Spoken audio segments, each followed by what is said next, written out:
This is Carrie Cassidy from Project Camelot. This is the place where the UFO Congress is being held this year. And I'm about to go see if there's anything worth filming about this event. And Bob Dean has a group of people behind him, surrounding him, I should say. He's over here holding court. Among the group that greeted the Anunnaki in '54 at Muroc, which is now Edwards Air Force Base, there was an archbishop from Los Angeles by the name of Mike McIntyre. McIntyre had been invited to be present when they landed to meet them, because I thought, well, somebody ought to be representing the church here, you know. And they brought old McIntyre over from L.A. to Muroc. And they were there for 2 days. And these guys scared the shit out of everybody with their technology. And they talked openly. The two hovered over the runway for 2 days. Just never landed. I mean, no legs or nothing. They just hovered over the damn runway. It's all on film. But the other guys come out, landed right in front of the hangar, and got out and went over, and, you know, shook hands or whatever. I don't know what the hell they did. McIntyre was present because Ike had invited him. Well, after it was all over with, after the second day, and you guys get back in their ship and off they go, our intelligence people got a hold of McIntyre and says, "Now, Archbishop, you better understand something. You can't talk about anything you've seen." "Oh, I understand. Archbishop, this is beyond top secret. You can't say a word about what we have just experienced here." "Oh, yes, I know." So the old bastard gets on a plane, takes off and flies back toward the east. They brought his plane down in Chicago and said to him again, "Archbishop, we have to make you understand. You can't talk about any of this." "Oh, yes, I understand." So McIntyre gets back on his plane, flies to New York, flies to Rome, and briefs the Pope. Because his first authority, his first responsibility was not to Washington or the President or to the Constitution. It was to His Holiness. And the Pope he briefed was Pius XII. So CIV has existed since 1954. And there have been reports again and again and again that several of the folks have entertained some of them privately in their chambers there at the Vatican, which I find quite easy to accept. Enter stage right in this place. We go out on the stage and we prance and dance and we take our little toy swords and we whack and bang each other and we make love and all this crap, you know. You've got all of Shakespeare's plays. And then he says, when the act is over, you exit stage left and a new play begins. So what I have nagging suspicion is the 21st of December, we exit stage left. 2012, a new play is beginning. And a few of us, well, many of us, exit stage left every damn day. I damn near died in October, for Christ's sake. But you know, how many people died on the planet this year? Several million? And several million more got born. You want to know what? What the Old Boys Network has told you. Oh, Jesus Christ. That's what I want to know. I spoke at your Awaken Aware conference in September. Yes. I was honored and delighted to be there. I leveled out to the audience what I consider to be probably the most complete presentation that I've made in years. And you took the whole thing and put it on YouTube, so it's out there. But there are a few things that I've been shared with and shown to, informed of, that I haven't shared with you. And like I said, this one guy, he was, just a soldier who was involved in one of the crash retrievals.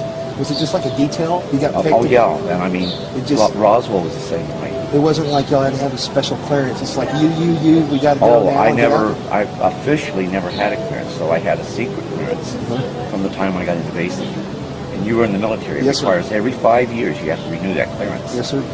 I never had to renew it. Interesting.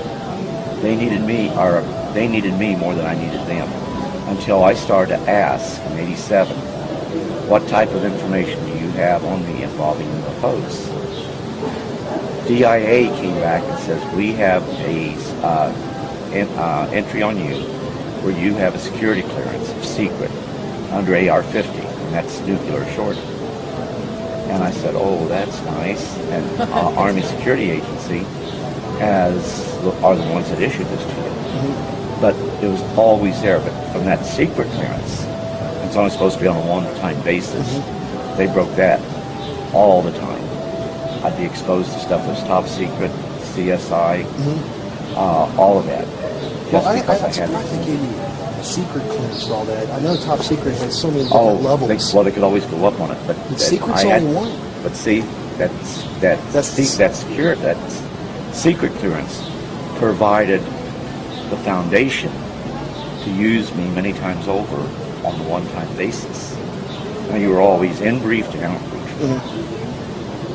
But, I thought I was getting out of one mission because it made it clear you had to have at least a secret clearance. So I went up and very sadly acknowledged that, I'm sorry, sir, I don't have a security clearance. So, and this was with the Inspector General of the U.S. Army in Germany, an incident that occurred there, and that went on for several weeks and was involved in that. And involved the Soviet Union, too. Anyhow, after I went ahead and announced that, I'm sorry, I just can't do this because I don't have security clearance. And I'd be remiss if I told you I don't have that. And I figured, okay, they're going to send me back to my unit. Done deal. And all he did was say, I know you'd lay down your life for your country. So I don't have any hard work to do. But see, he knew. But I wouldn't find out until '87 about that secret clearance. And I wouldn't find out until '87 they needed that secret clearance to add on. Every time I went and tried to get a clearance, because it's crucial for promotion, they'd always go ahead and paperwork already done they would bounce it back down and tell me, don't process, because see, if I did it, I'd find out I'd have it, and they could never pull it. When I got assigned to Nemi, they tried to pull it because I didn't need a security clearance there.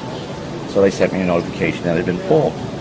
I thought, the last on them, I don't have a secret clearance. They went back and told 4th ROTC region, no, this man needs it. We can't explain to you why. He keeps the clearance. So I didn't know it at the time, but we were getting ready for something big. That's how they keep it secret. They don't tell you. Oh, yeah. So when I got out, I was debriefed, but I'd already started to say, this isn't like we're hurting people. So I went through the gauntlet of being relieved of duty, getting hit up on them trying to court-martial me, having to go through a psychiatric evaluation. And the bottom line, 3 field grade officers was relieved of duty as a result of that. You being in the military, that doesn't happen. That doesn't ever happen, ever. And I got a meritorious service medal out of it. And they did. Oh, man. And I have it with me. If you're here tomorrow, I'll even show it to you. Where the commander's inquiry said the ER was wrong, talks about the relief of the officers, and they even made it part of my military personnel record because it dealt with UFOs and because I was refusing to follow orders, not to be trying to get information out. They actually pulled that because they were afraid that later on they would find out that, hey, this guy got a relief for cause because it had to do with his interest in UFOs. what is this? So they actually pulled it. They pulled it by fish, and you know, once it goes on the fish, it's not supposed to be pulled. They actually, I got a copy of my fish where it's there. The next fish I got, it's no longer there. And I have the letter from Milperson saying it would be made part of my permanent record. So favoritism does exist. Hey, I've had an Article 15 torn up, and you know that's illegal. Oh, It's a legal document, you know. I did a lot of that for my troops. And this is her book that she... No, actually, it's Clifford's book, It's, but well, what did you do? Release it for I us? sponsored it. I did the interviews. Let me tell everybody the truth of it is. Bob here can better understand it better than probably anybody that's never been in the military. I have difficulty telling my story because I see it in my mind's eye and I relive it each and every time I tell it. Then I get emotional. And I don't like doing that. Days after, I still feel it. So, you know, she knew this is a book that I needed to write. So, very meticulously, she did many interviews. And she, in essence, captured my entire life, my entire involvement with this. So now there's a book out there that I would have never written. And my granddaughter, that's my heart, she thinks it should be given out there. When we'd talk, she'd even say, "Grandfather, you're holding things back." And I'd always say, "Yeah, honey, I am." But it is a book not so much about me, but it's meant for other people that's been in the military who have been involved in situations where they can't even talk to their family. I've gotten several hundred calls as a result of that book coming out. And actually, one of the most important calls, and there were actually three, but the most important was a guy that served with me in one of the retrievals.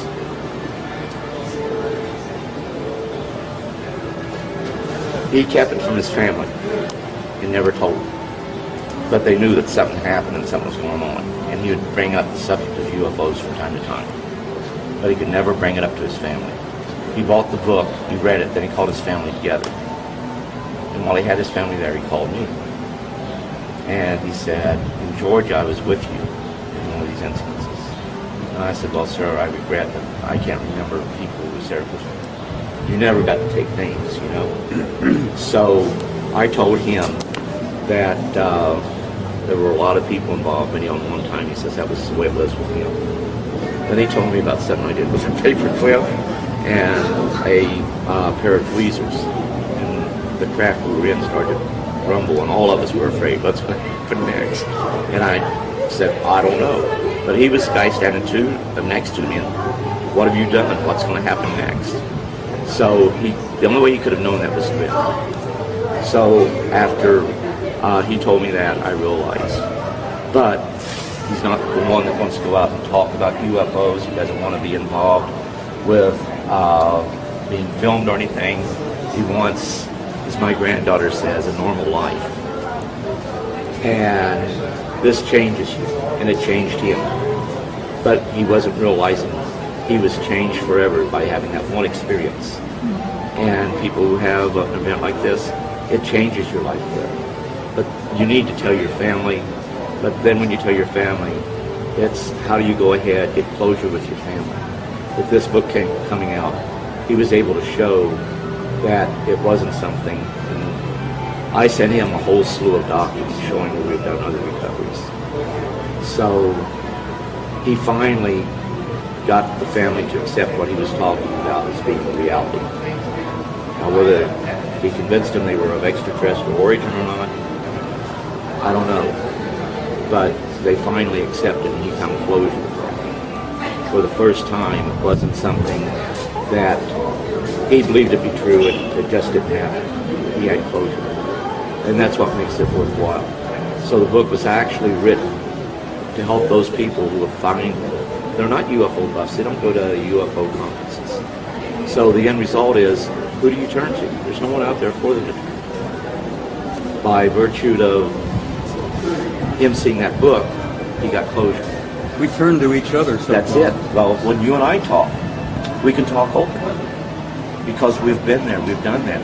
We understand where we're coming from. When somebody else is there, it's hard for them to understand.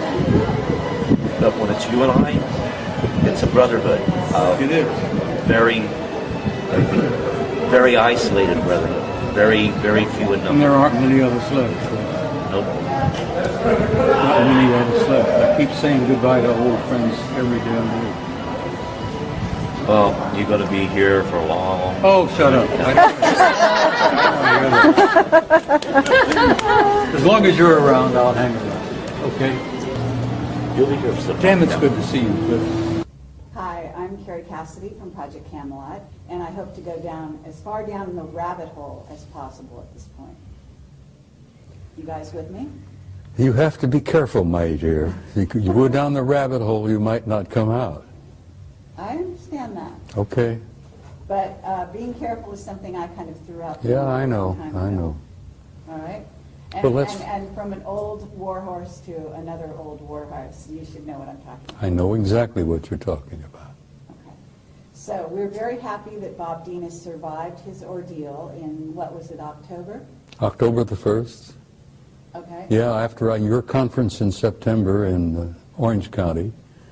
10 days after that, I'm in intensive care, in a coma, in a hospital here in Phoenix, with viral meningitis, of all things. My doctors called my son and my wife and said, look, we don't think he's going to make it. Because of his age, 82, meningitis is pretty well fatal.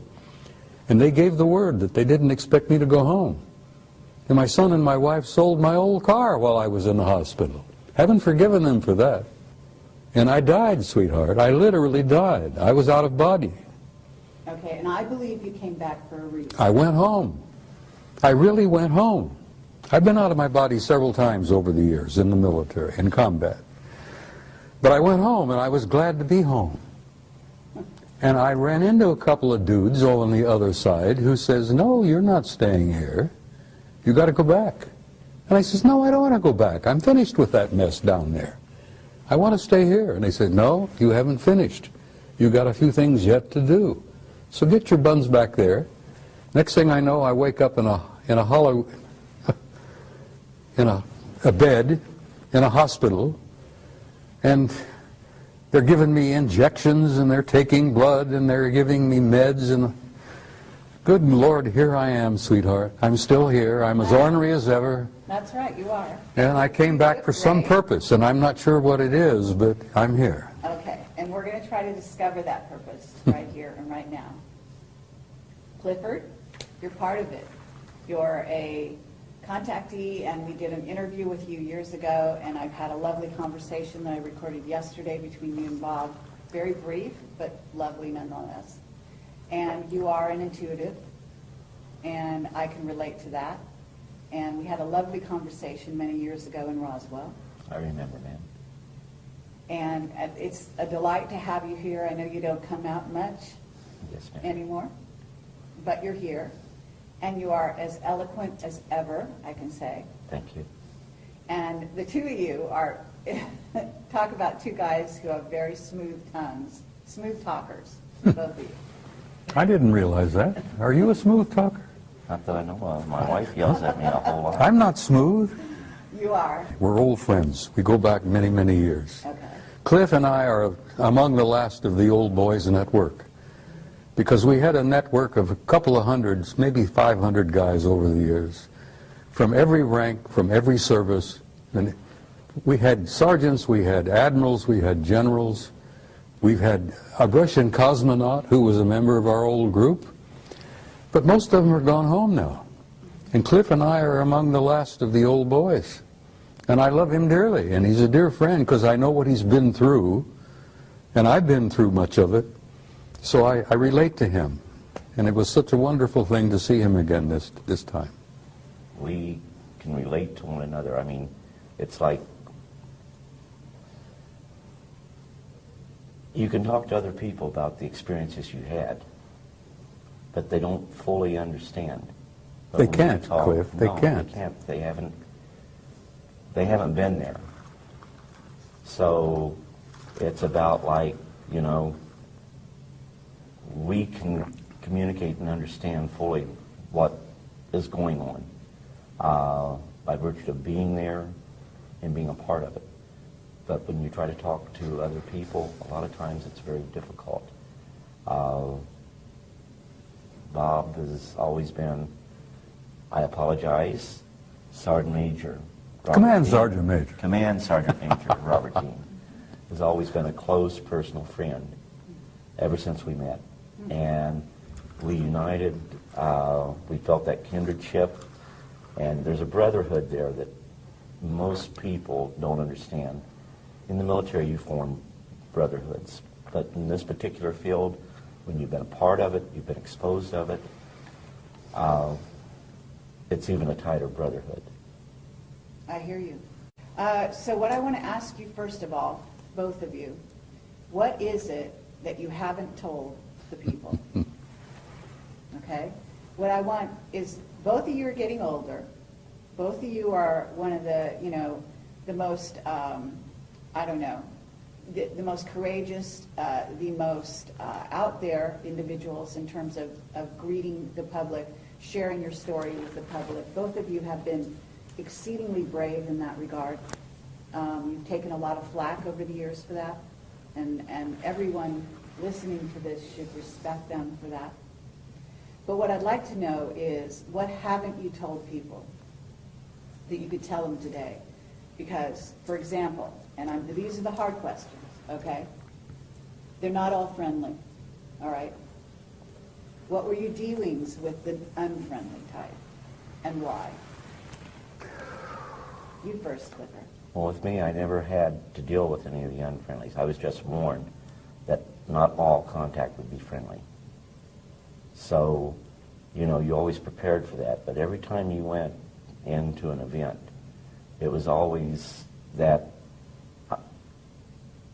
I'm going to use the term fear, but it's not exactly fear. There's that anticipation of what might happen. All kinds of things ran through your head. Things that I haven't told, and I'm sure that the Sergeant Major can also concur with this, is that the things that went on you couldn't even tell your family, and you wanted to tell your family. And it created problems within your family, and you couldn't tell anyone. And like I think I told you earlier, when my new book came out, my son, my oldest son, was the first one of the kids to ever do this. That he put it on my Facebook that I'm proud of you, Dad, for trying to bring forth the truth. Wonderful. They got to see what I was trying to do to gather the information, because I knew that Roswell wasn't just a lone event.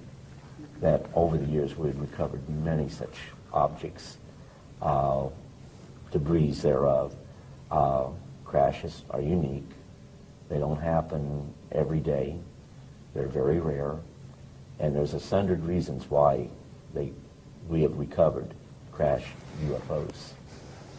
But I try to bring everything out. I understand. And we shot those UFOs crashed because we shot them down?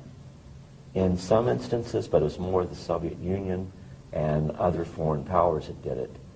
But if they were foreign powers that were friendly, we would go in and try to recover those. There was, I think, it was in the 1970s. There was a UFO that went down in Sudan. Now this is unique because it wasn't ours, but we wanted to go ahead and recover that object. Well, there was strained relations at that time with all nations in the Middle East, so they did not want us there. However, a group of 13 Soviet personnel, to include scientists, went there to investigate that object that fell. That shows right there that it wasn't ours. We knew it wasn't ours. And the documentation makes it clear. But we couldn't say too much about it because we could not go and look at it. But the Russians did. But I can tell you on many occasions, both the U.S. and Russia or should I say the former Soviet states, we would work together. And we worked with other foreign powers. simply because situations like this could lead to misunderstandings that could have triggered possibly a nuclear war. And Sergeant Major Dean probably knows more about that even than what I do, by virtue of the position he had and the documentation he was exposed to. We and the Soviets have been together, closer together than most people realize. We and the Soviets have been working side by side on this particular issue since before the Cold War, for God's sake. Now, the Cold War, as many of you remember, many of you older people will remember, was kind of a construction that was made up by Soviet leadership, American leadership, to convince the world that we were antagonistic toward each other and we were going into a nuclear war. We and the Soviets have been like this from the very beginning of this matter, particularly involving them. Okay. So, and even today now, here we are, we don't have a space program of our own publicly. We're paying the Soviets, what, $500,000 a pop just to get one of our astronauts to the space station, for God's sake. So we and the Russians have been pretty close together for the last 50 years on this alien matter. And why is that? You know? Because we recognized from the very beginning that it was us versus them. And we didn't realize back in the beginning that they were made up of not only malevolent guys out there, and there are some of them out there that don't like us at all. They're not purposely malevolent, they're not hostile, but they don't like the human race, and they don't give a damn whether we survive or not. Thank God we have good friends out there that do care about us, that are related to us, who want to see us survive as a species. What is the threat? In other words, first of all, you know they've done abductions. We know that they allowed them to do abductions. And yes, some of the abductions are positive contactee experiences, et cetera, et cetera. And some of them are painful. And depends who it is. But they also had an agenda. And one of those agendas is to create a hybrid race. They're harvesting us. Humans are already hybrids. We made an agreement with them, 1954. We would allow them to continue to harvest our genetics. And we traded that for technology. We also traded a lot of our gold for that technology. I was telling someone the other day that I'm remote viewing Fort Knox and it's half empty because we've given the Anunnaki enough damn gold that they've given us anti-gravity, they've given us, zero-point energy? And we have a separate space program which makes NASA look like a joke. Exactly. So Clifford, you're aware of this. You must be aware of the abductions, the negative side of the abductions as well, right? Well, like, goes back to where not all contact would be friendly. Mm-hmm. And what I would do is point out that it's not necessarily a culture, but it is like a rogue group within that culture. Good example, I've been using this all day, is like, you know, you have the cartel. Well, they're people just like us, they're humans, but yet they're a sliver group. They are, have their own agenda. And that same thing happens within the various cultures. And I agree with Sergeant Major here.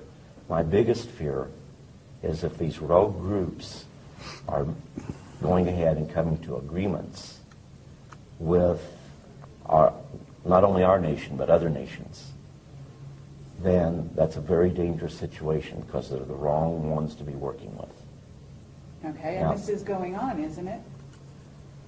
Unfortunately, I believe to a degree, yes, it is, because the ones that really are not evil, the heads of the various cultures out there, to give us technology.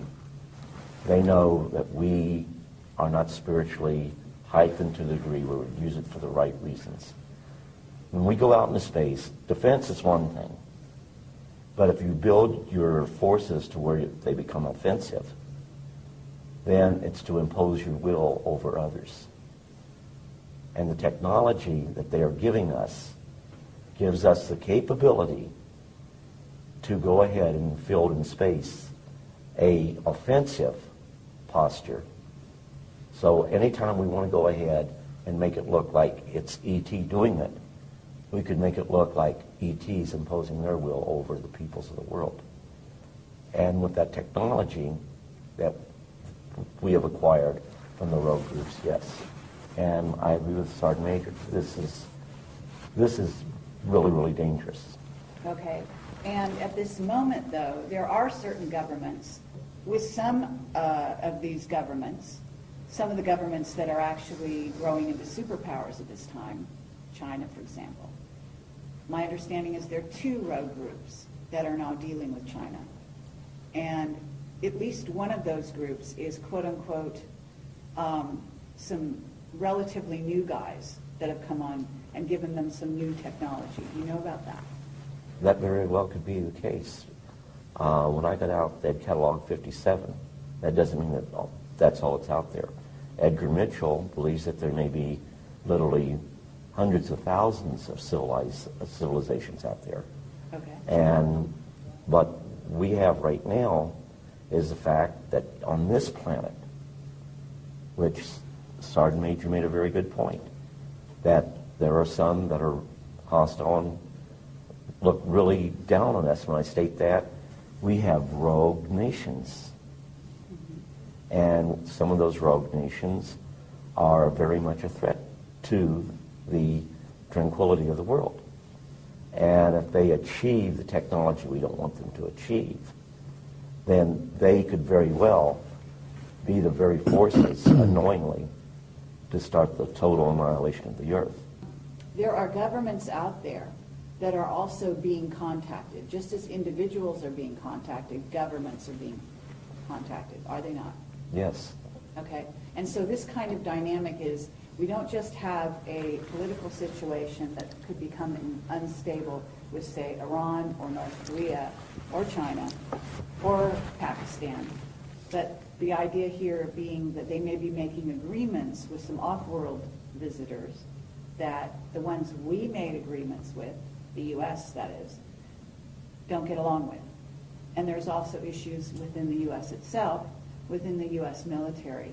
The Army has got one group that they're talking to. The Air Force is talking to another group, and the Navy is talking to another group. Isn't that right? Yeah, but you only have a small nucleus of people who control all of the information. And it may not be military personnel that is doing this. And it may not be your elected officials. Sure.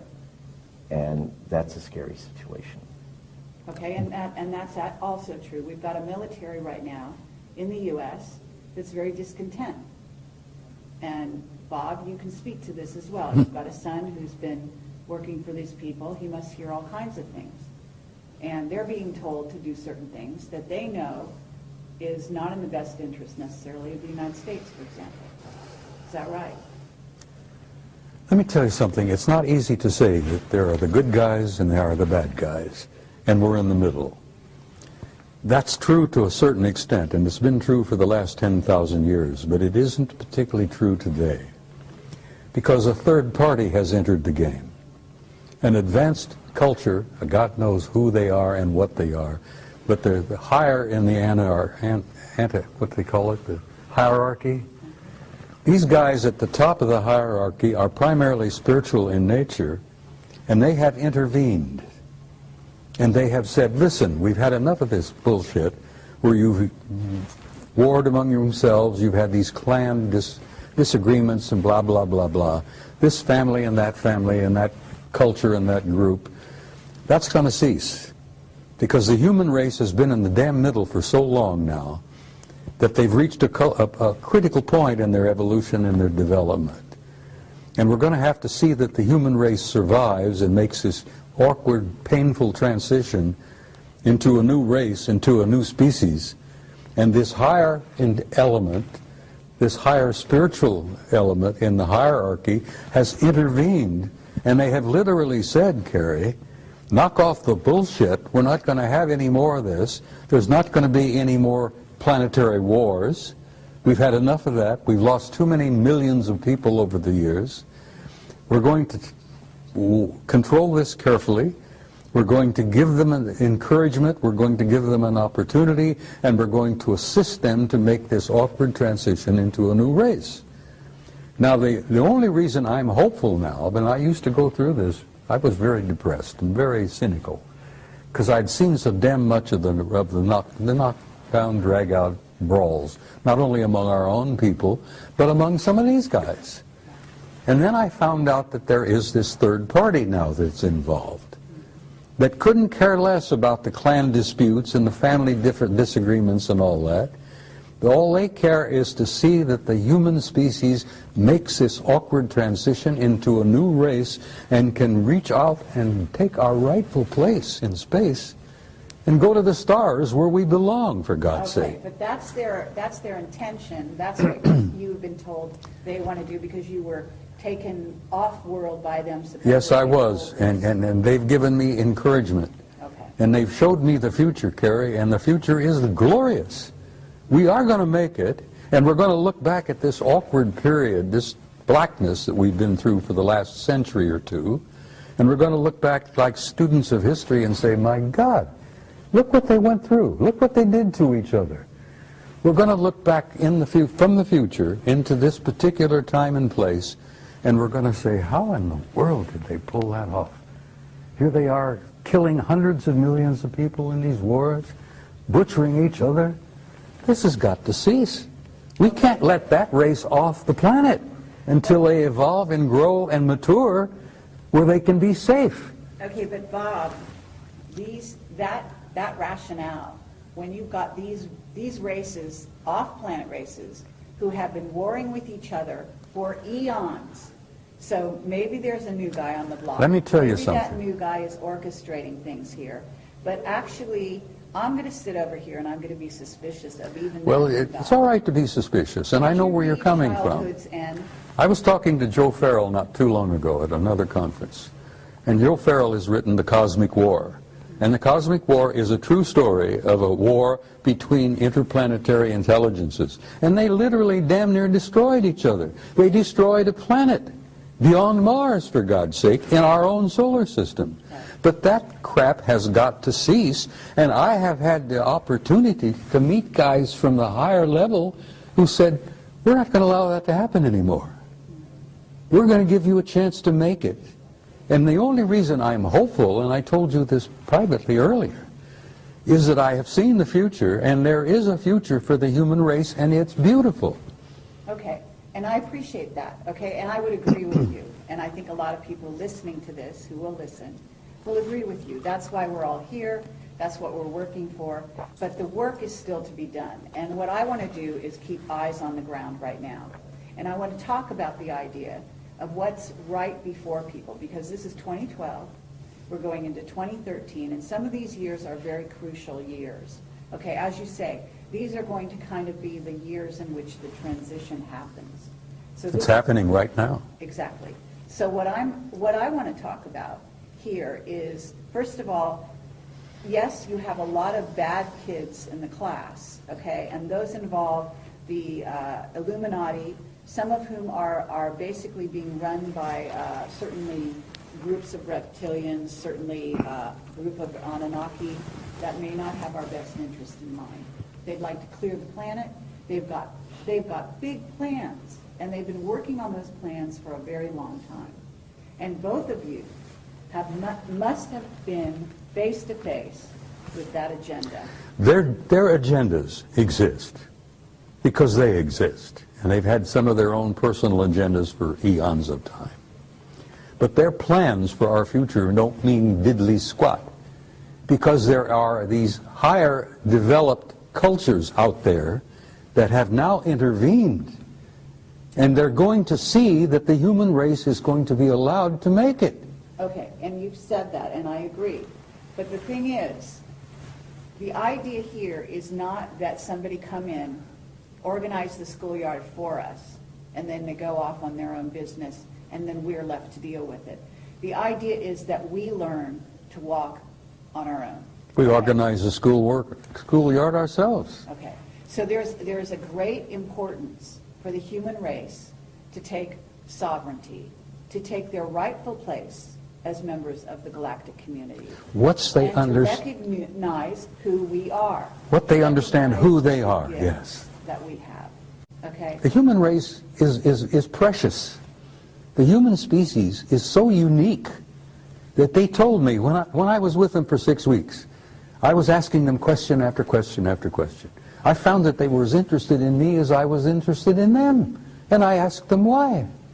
And they says, you human beings don't grasp who you really are. You have a unique genome that is unique in the galaxy. You're made up of the patterns and the parts and pieces and genes and whatever of at least 12 different races in the universe. And as a result of that, we think of you as unique. As a result of that, we look upon your little planet as probably one of the ripest and richest zoological gardens in this quadrant of the galaxy. That's the first time I realized the galaxy had been divided into 4 parts.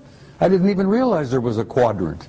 And they said, oh yes, you're the most unique and precious zoological garden in this quadrant of the galaxy. Absolutely. We venerate the planet, we venerate the flora and fauna on it, and we're going to see that it survives. Now, I'm getting this from the higher level. I hear you, and I appreciate that. So, Clifford, because both of you have been threatened, both of you have had children who died in most unfortunate circumstances. Isn't this true? And I don't mean to bring up something that is hurtful, but the bottom line here is that you're both whistleblowers. You both came forward. You both put your lives on the line. You've both been threatened in a myriad of ways, okay? And people out there, people need to realize that this is the case. You're not just out there pontificating, you know, talking off the top of your head. Like what the Sergeant Major was talking about, like I was told that we are a race on this planet that is capable of such wonderful and beautiful things. Infinite possibilities. Absolutely. But yet we have the capability of doing such horrible things to one another. And I think that the Sergeant Major was saying the same as I when, you know, yeah, we have to spiritually grow. If we don't spiritually grow, we're going to fall victim to our technology. They don't want that to happen. And initially, the initial contact was to ensure it didn't happen accidentally, because they wanted us to know, you know, the other side's not launching against you. We're here. And you will, from time to time, pick us up on your radar. We will, from time to time, appear to be missiles coming in a threatening way.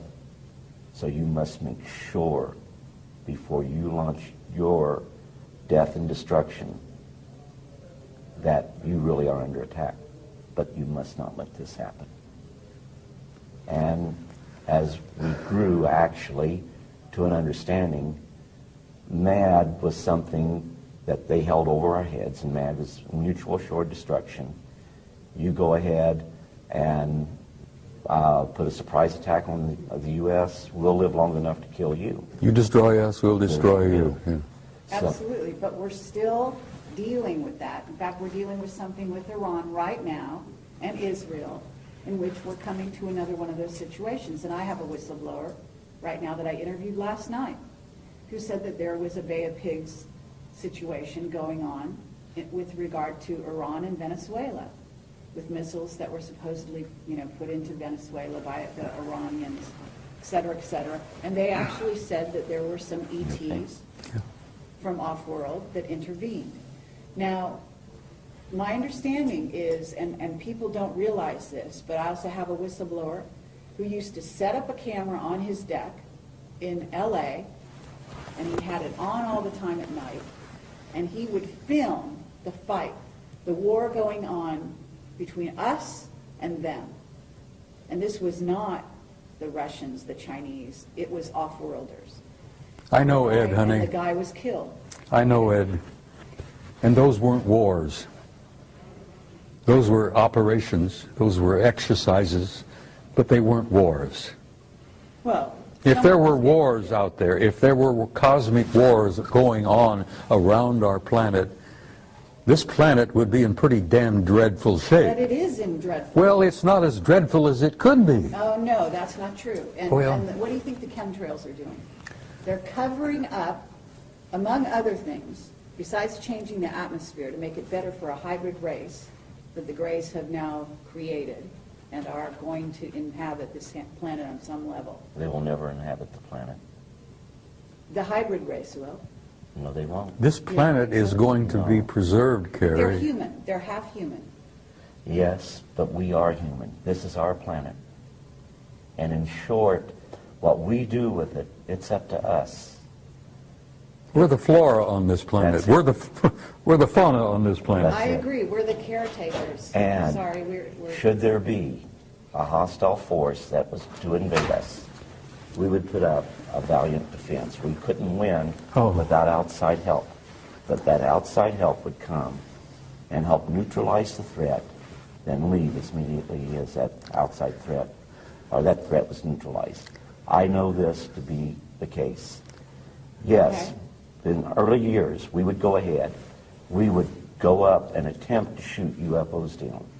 July 26, 1952, an actual order was given to shoot down UFOs. They revoked it damn quickly, didn't they? By 5:30 that day. You damn right they did. The Soviet Union to this day still directs UFOs, or directs that their pilots will fire upon the UFOs. It's a big, big mistake. Absolutely. And they've lost planes as a result of that. The British did a report in 2000, December 2000, that talked about how little knowledge we had of what the British or what the Russians did as far as the UFOs that were over there. In December of 2000, the British released a report, and of course people say, well, the British went ahead and said there was nothing to UFOs. The report doesn't state that. The report even goes ahead, talks about radar sightings, about aircraft sightings, and even about possibility of some crashes of our aircraft occurring, their aircraft occurring, because of UFO sightings.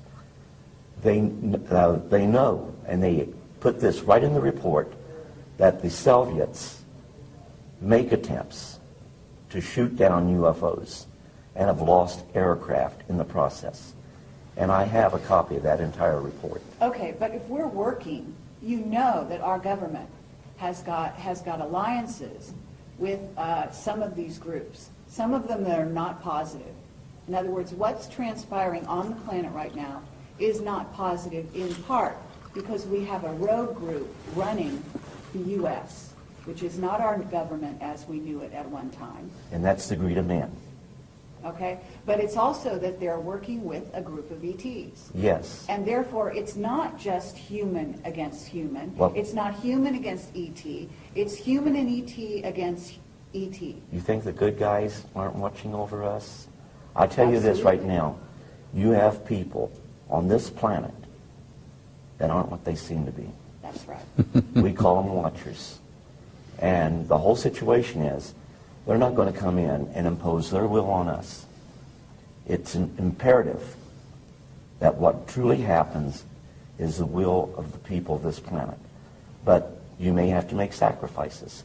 But if the powers that be right now choose to listen to the evil side, they'll let that go for a little while.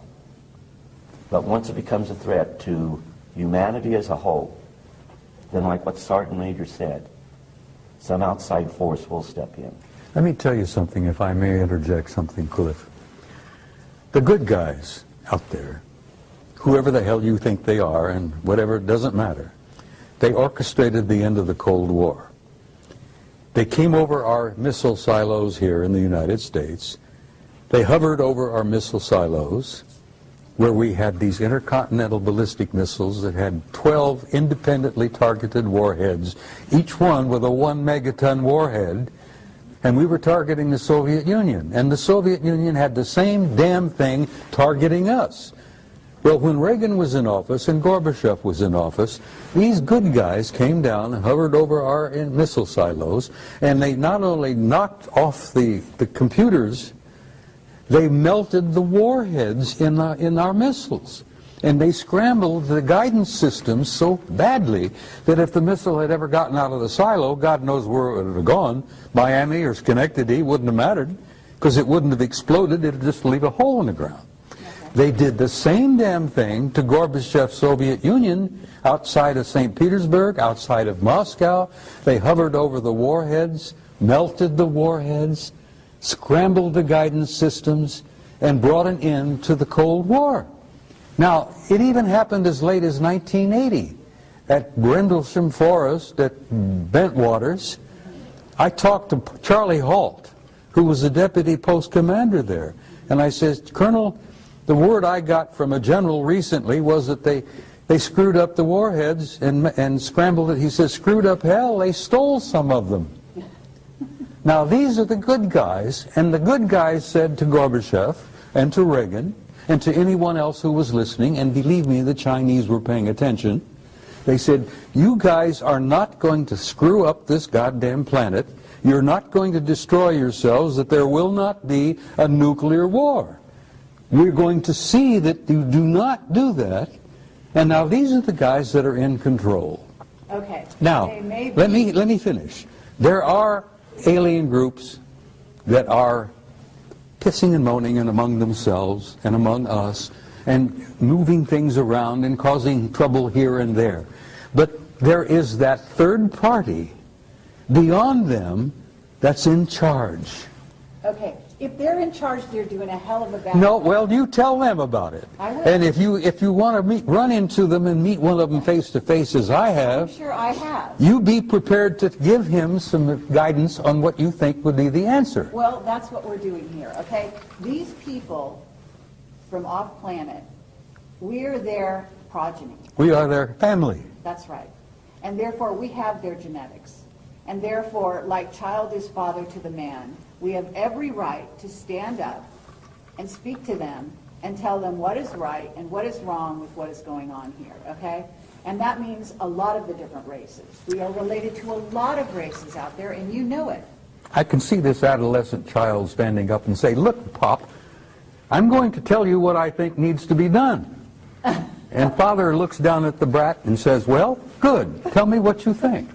But in the meantime, I'm going to keep your ass out of trouble. I'm going to see that you don't go to jail.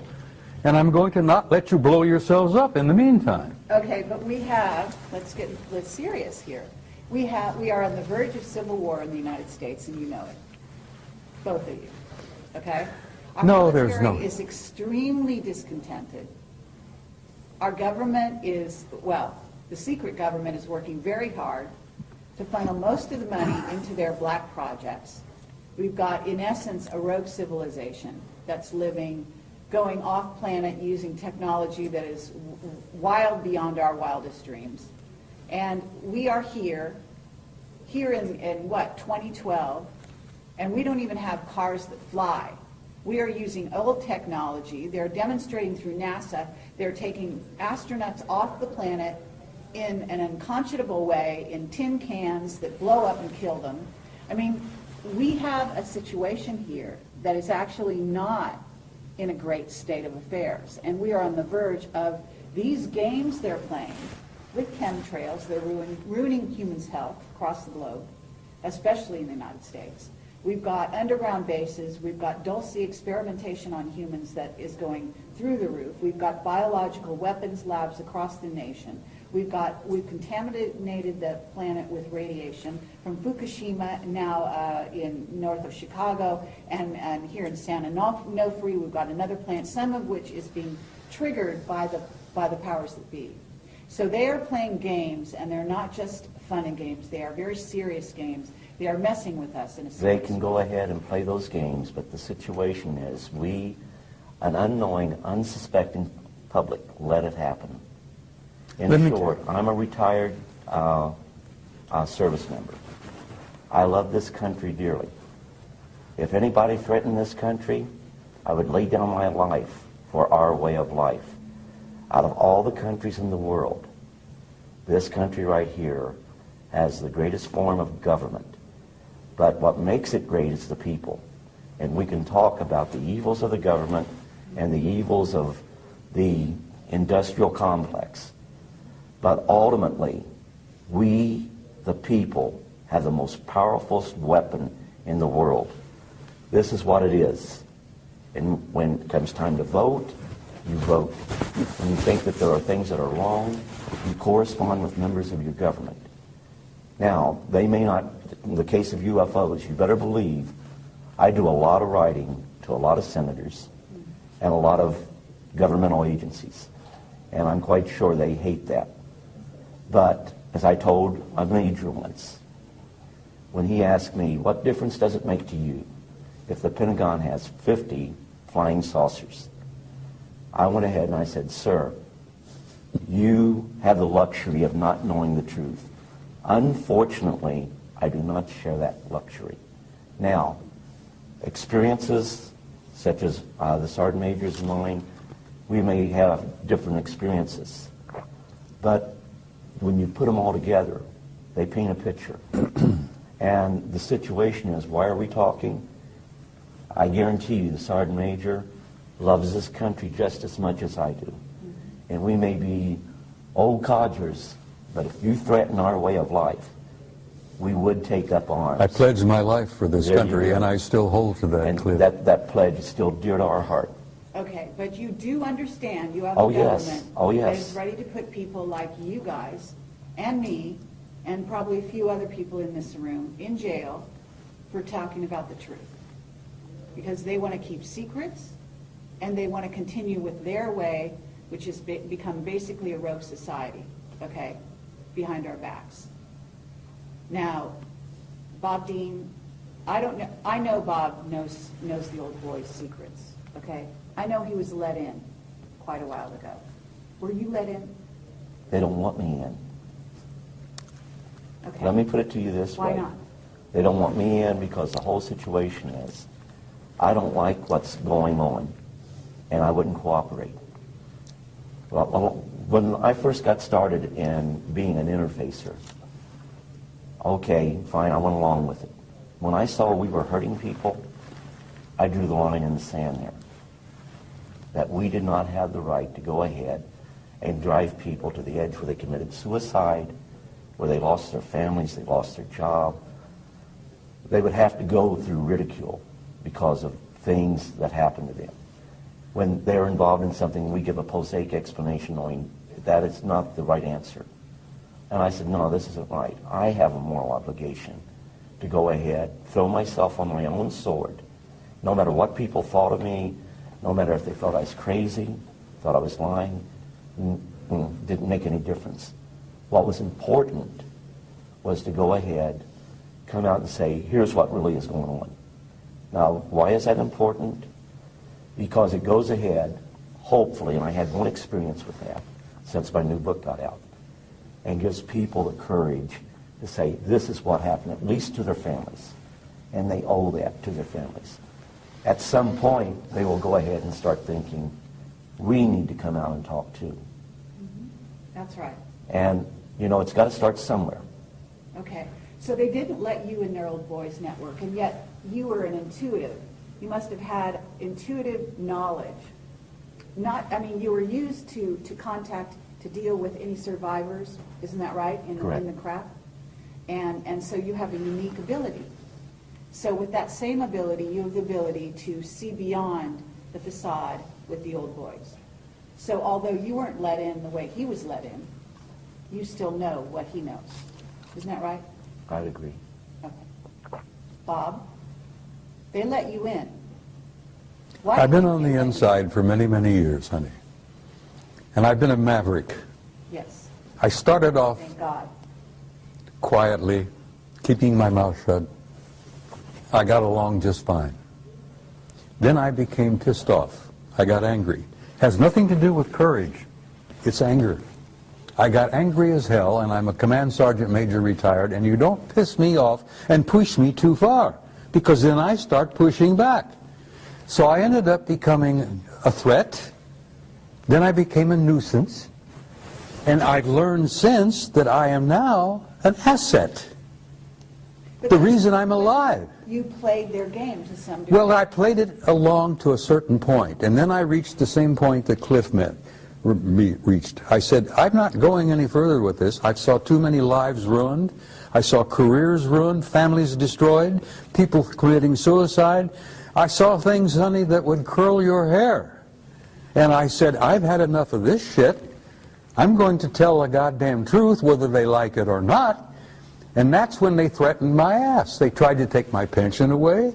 They harassed me with black helicopters and black SUVs, phone calls at 3 in the morning. I went through the whole 9 yards until I fought back.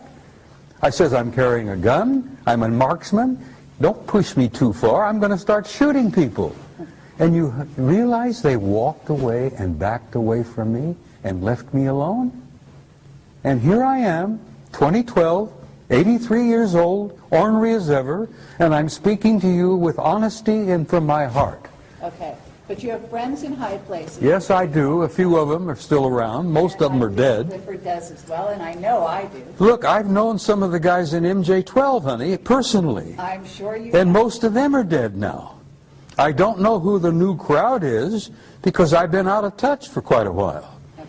But they still exist, and they're there. You call them the black government, you call them the secret government, doesn't matter what you call them, they're there. But they're still messing with people. Oh, they're messing with people. Look, you got the Trilateral Commission, you got the Council of Foreign Relations, you got the Bilderbergers, you got all those guys. You call them the Illuminati. That doesn't matter, doesn't mean shit, you know.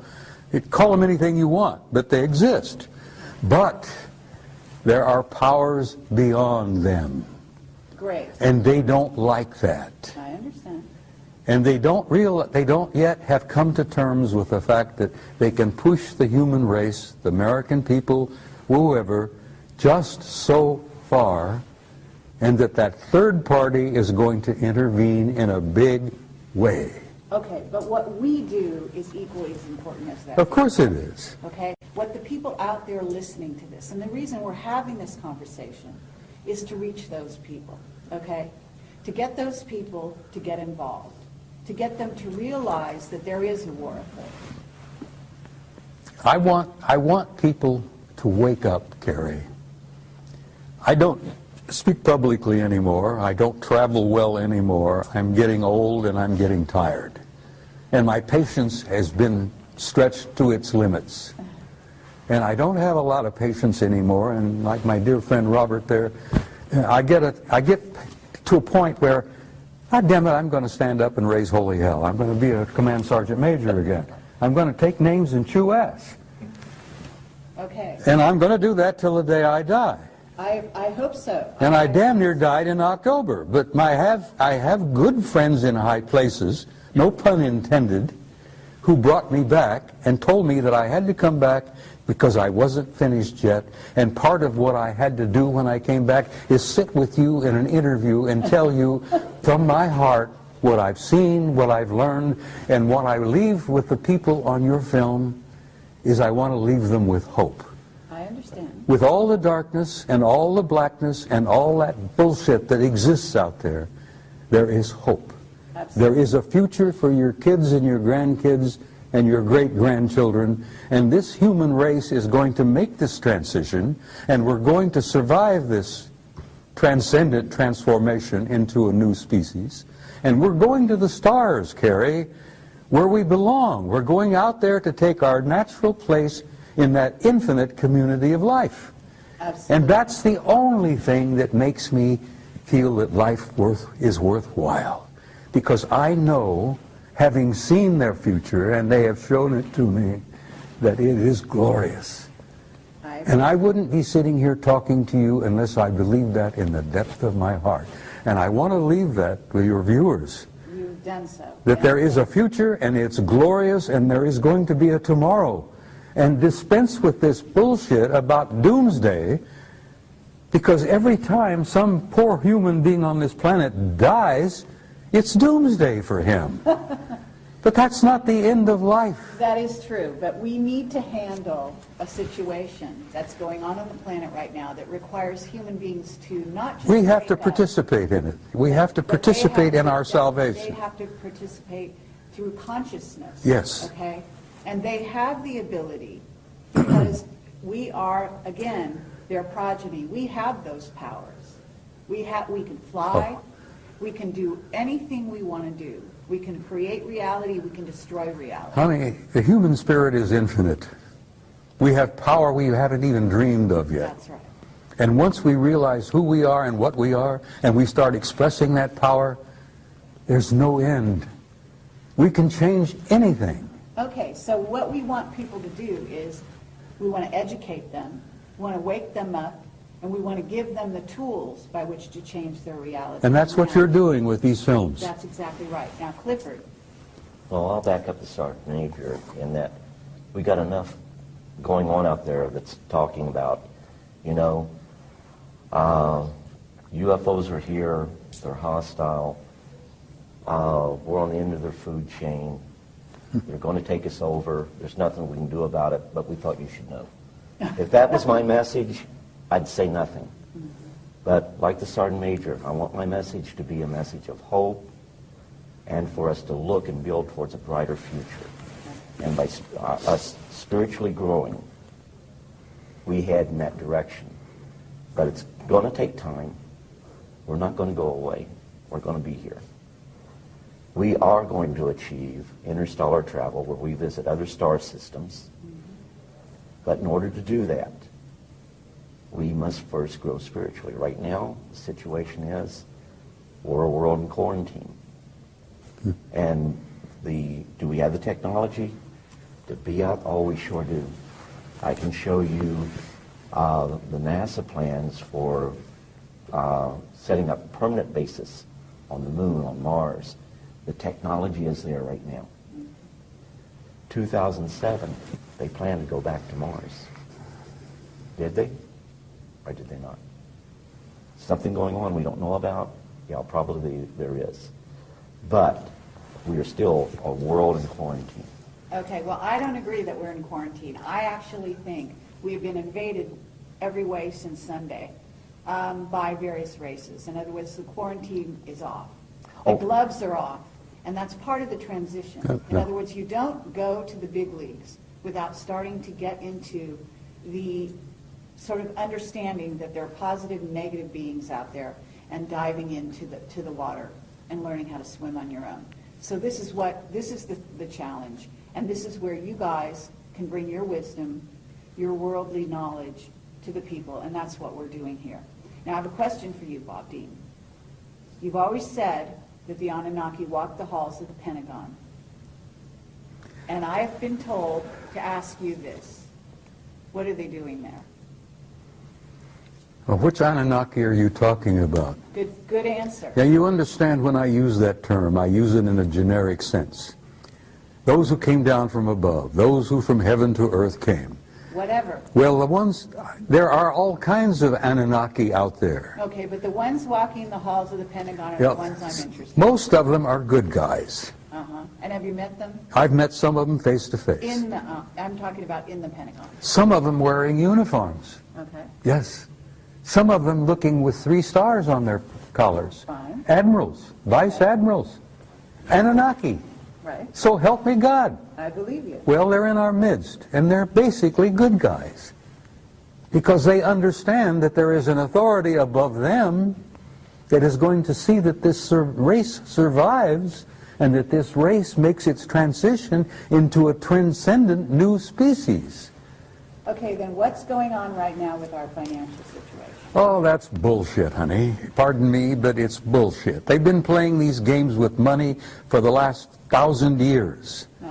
My old organization, the Templars, established the banking system, for Christ's sake, in the 11th century. Okay, but there's also an issue with gold, and there is something going down in America that is weakening. Let me tell you the something country. about gold.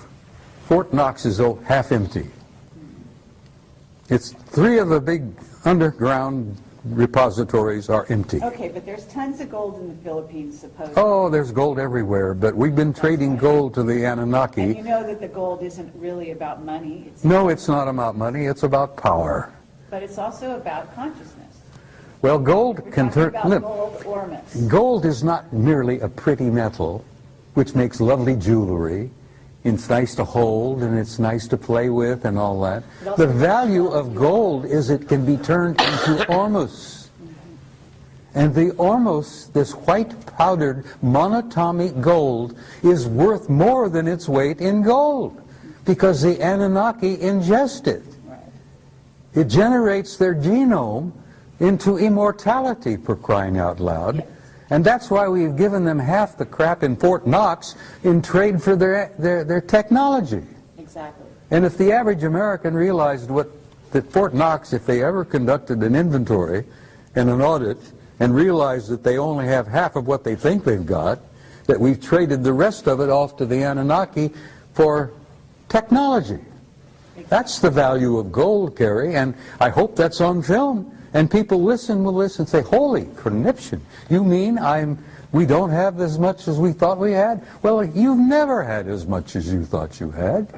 You've been a little player in this game, and you've been manipulated for so damn long that you don't even realize that you're not even a part of the game. You're a player. You're just a part. Okay, but we want to change that in this interview. Okay? I know you do. We want the people listening to realize that they can take things at hand, and they can become aware, and awareness alone can change your reality. If they can inform themselves, Carrie, of who they are and what they are, they're free. They are free. They don't have to worry about this garbage anymore. Right. And they will not be allowed to be manipulated anymore by these other assholes out there. Pardon my French, I'm sorry. I'm an old command sergeant major, and I sometimes lose it and use old infantry terminology. But once the average guy out there realizes who he is, he's free. And I hope that your viewers see that and remember that of all things. And like what I said, told you before, let no one live in your mind rent-free. Make sure of your facts. The biggest problem I have documents. And everyone tells me they don't mean anything. Well, you know what? The Constitution is a document.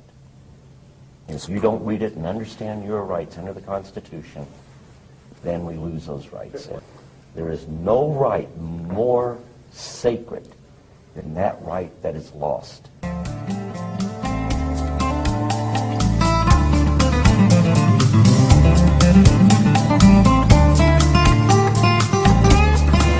Stories about those actual missions that actually exist, in which we do, in fact, recover a UFO crash of a whole craft is very, very rare, very rare.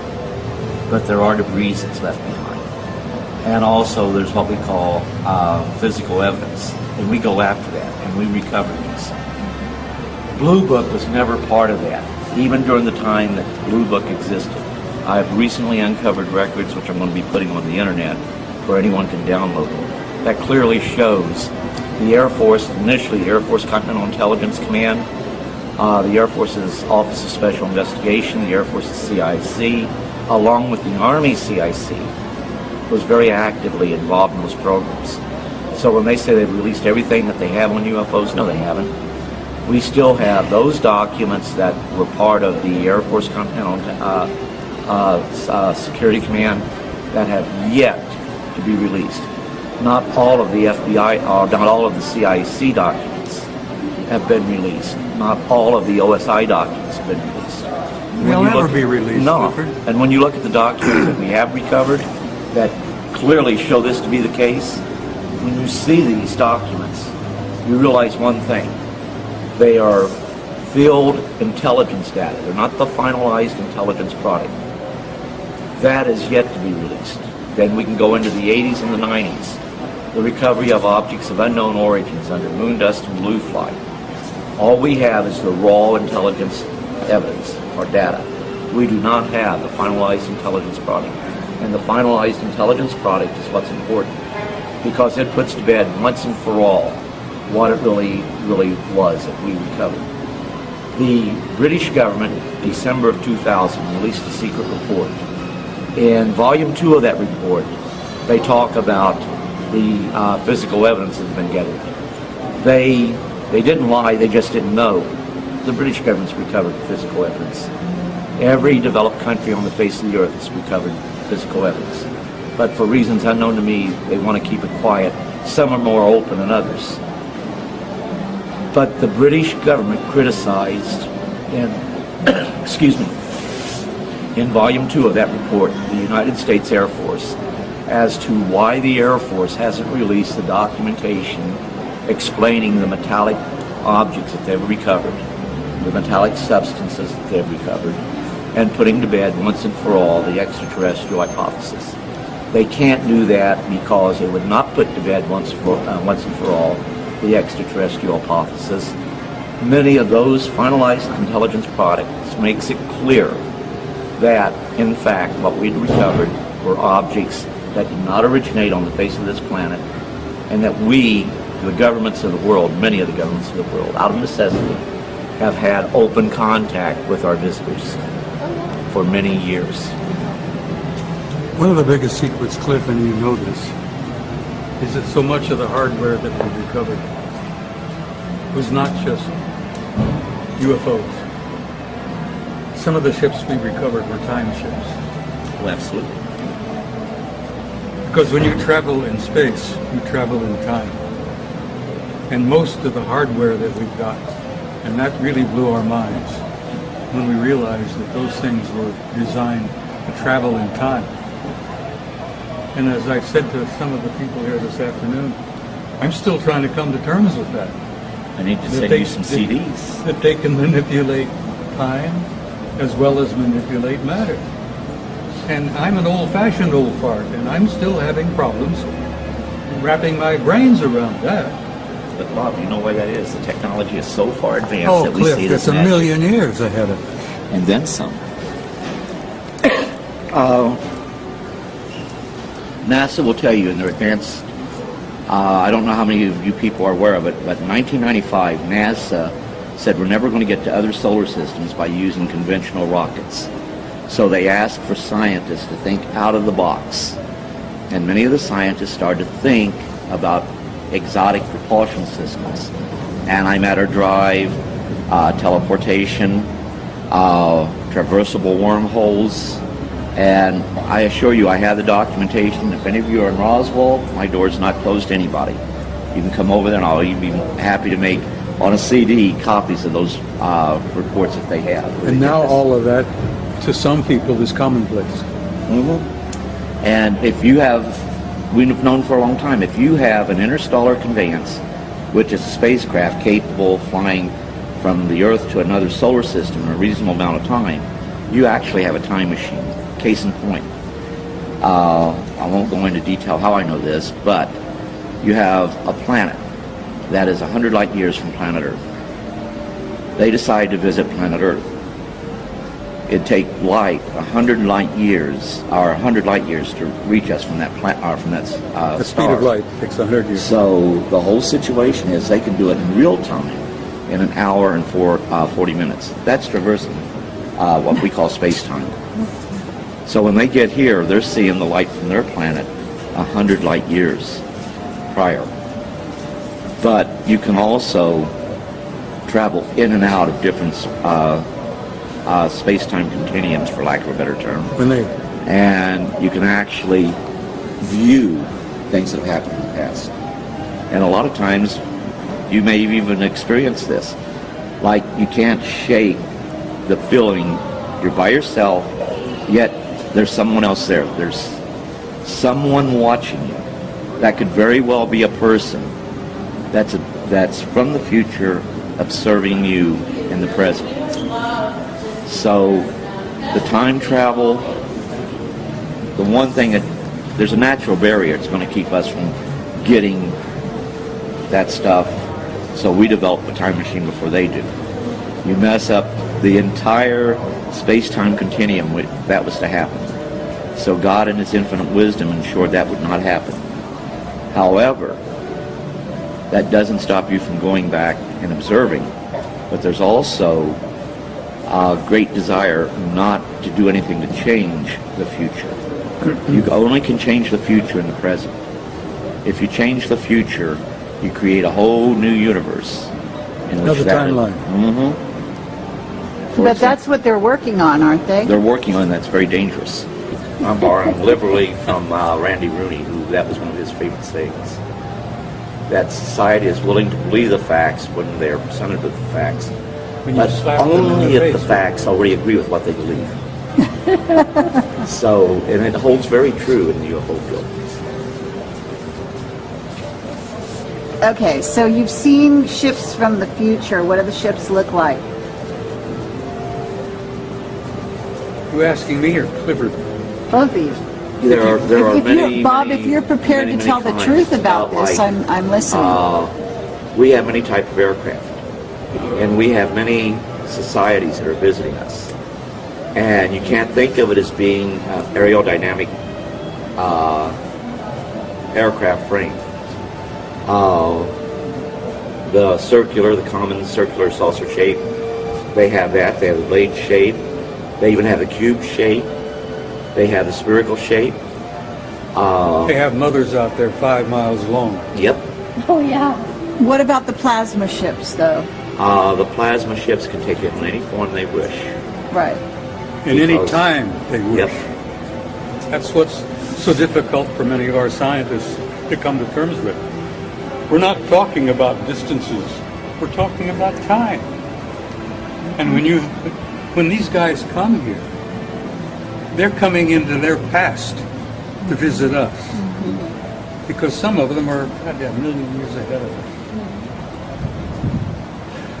But you want to be careful about that, because can you imagine going back in your past and, oh no, my grandparents or my ancestors did this. How do I cover this up? Yeah, I come from a family of racists. And that's not easy for me to come to terms with. My old man, my father was a racist. Well, I had to pay $500 to have the Catholic Church look up my lineage. I had to pay him $1,500 to keep quiet about it. Kidding. Well, You checked to the Vatican, did you? absolutely. Oh, Jesus. I guess they'll figure it balanced about next week. You'd have 2 teams that show up. You'd have 18 feet. First ones there, if there were any injured entities, you had to give them first aid. Our first aid could actually kill them. So it was imperative that we knew which species we were dealing with and what was the appropriate first aid. So that became crucial. Now, I wasn't even supposed to see that book. But a lot of the people that made up the team that would show up all the time, the medical staff, the key people, I refused to go to school. And later on I found out that would have been, actually in the Army, we called it gondola wish. That was the Army Security Agency remote viewing program. But at the same time, the intent of doing remote viewing, they hoped to go ahead and get a remote viewer down to at least core level where they could be utilized in the field maybe further. Based on the experiences that I've had, I believe that I was meant to be in core level. Because while I was in Germany, I was at V Corps level. You're familiar with that. And even though I was in the 3rd Armored Division by being under Hanau Military Community, that was part of 3rd Armored Division. We were part of 3rd Armored Division. That made me a valuable asset to V Corps. Only I didn't know that's what I was doing. When this book came out, I actually got a call from a guy who was involved with the United Kingdom program, who told me, you should look at some of those files on Stargate. And I said, I would, only the CIA says that they have already turned them over to the National Archives. The National Archives wants a couple of thousand before they'll even start a search for those records. So there is a site called remoteviewed.com that has some of the CIA documents dealing with remote viewing there. But is stuff redacted out of it? Those black lines, they're always... There's some, you're always going to have that. Some of that is really necessary to protect legitimate national security concerns. Such as? Really, let's get down to it. What is a national security concern with regard to ET? Okay, for example, well, not with ET. Only about 5% of that needs to be we were always told not all contact is going to be of a friendly nature. Now, I never had anything happen that was really, really bad. I actually, this eye right here, for their interaction, I still have this eye. And you'll read about that in the book. But I almost lost that eye in Vietnam. And the reason the eye was damaged was there was this bug they had in Vietnam that sprayed into my eye and cut the corona of the eye. Cornea of the eye. So go ahead and figure out what insect can do that. But that was the reason I had it bandaged up for well over a week. But Clifford, you were talking earlier about why the damn lid has been clamped down and why it's still being held down. well, the reason is they dug themselves into a hole. How do you tell the world that there is life out there? Not only is it out there, but it's been visiting us for many, many, many, many, many years, going into the millennia. Now, how do you go and tell an unsuspecting worldwide public that this is the case? And when you do this, there will be repercussions. Actually, during the time of Stargate, they did an exercise in remote viewing going back to the time of Christ. They saw the crucifixion. You need to go and take a look at that remote viewing training exercise they did. But use it and do it with great care, because when you Oh, but remember, I still believe in God, and I still believe Christ is the Son of God. But you also have to remember that everything in the universe is interrelated. we're all part of a vast family. Absolutely. God created everything in the universe and then some. They have a greater understanding. Like when I say, they say, okay, describe E.T. Well, if you see them, you see us. Because we say that we're human. Are they more human than us? They got a highly evolved intelligence. But what I say is that humanity is within all the races. And the spirituality is within all the races. I would say it the reverse. All the races are in humanity. And that is You may the have big more secret. correct. Oh, absolutely. And when we realize that is when we realize our power, our true power. And then they really can't keep us down. When I was praying at my son's grave, one of the ETs that was there knelt with me. Prayed this as we prayed. I've been told by them face to face that they venerate the same God we do.